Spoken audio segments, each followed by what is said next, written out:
On October 16, 1951, Khan was shot twice in the chest while he was addressing a gathering of 100,000 at Company Bagh Company Gardens, Rawalpindi. The police immediately shot the presumed murderer, who was later identified as professional assassin, Said Akbar.Khan was rushed to a hospital and given a blood transfusion, but he succumbed to his injuries.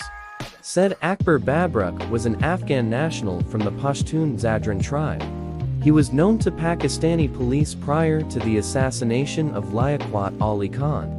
The exact motive behind the assassination has never been fully revealed, and much speculation surrounds it. An Urdu daily published in Bhopal, India, saw his hand behind the assassination. Upon his death, Khan was given the honorific title of Shaheed-e-Millat, or Martyr of the Nation. He is buried at Mazar-e-Quaid, the mausoleum built for Jinnah in Karachi. The Municipal Park, where he was assassinated, was renamed Liaquat Bagh, means garden in his honor. It is the same location where ex-Prime Minister Benazir Bhutto was assassinated in 2007.